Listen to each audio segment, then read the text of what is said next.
Contracting officers should always seek to obtain the best value for the government. However, what does best value mean? The Federal Acquisition Regulation, or FAR, subpart 15.101 describes the best value continuum as a way to define the importance of evaluation factors in negotiated acquisitions. The best value continuum ranges from acquisitions that prioritize cost or price over technical factors to acquisitions that prioritize technical factors over cost or price. Most acquisitions fall somewhere between these two approaches on the continuum. Let's take a look at each. The lowest price technically acceptable, or LPTA, source selection strategy is appropriate when the best value is expected to result from selecting the technically acceptable proposal with the lowest evaluated price. In other words, as long as the offerers you're choosing from meet your needs, you buy from the offerer with the lowest evaluated price. LPTA may be the best choice in the case of very low-risk, non-complex requirements that are very well defined, such as simple office supplies, office furniture, and routine purchases. With LPTA, there is no ranking or comparison of offers.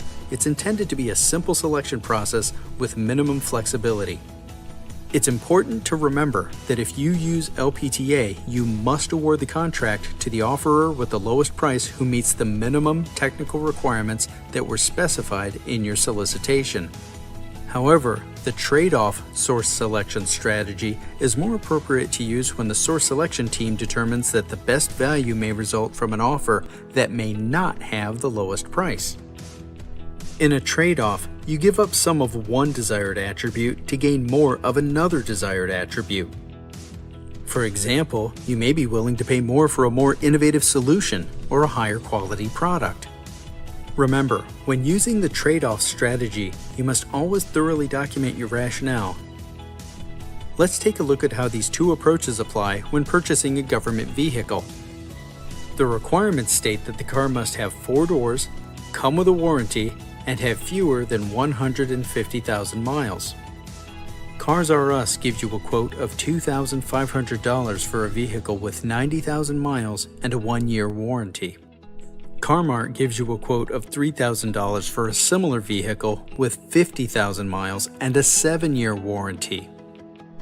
Using the LPTA source selection method, Cars R Us would win the award since it's the lowest priced option of the two and it meets the minimum requirements for technical acceptability.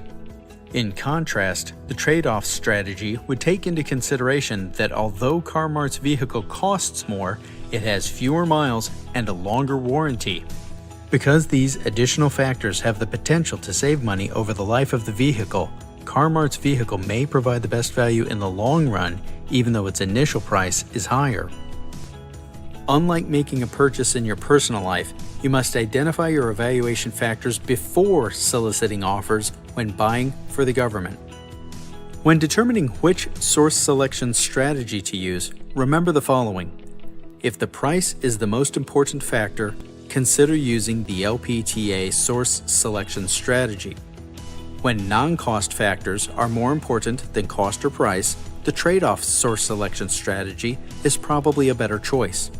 And make sure that your solicitation states the relative importance of all evaluation factors. The best value continuum applies to all types of negotiated acquisitions. Don't let the fear of a protest deter you from choosing the source selection strategy that's the best fit for your requirement.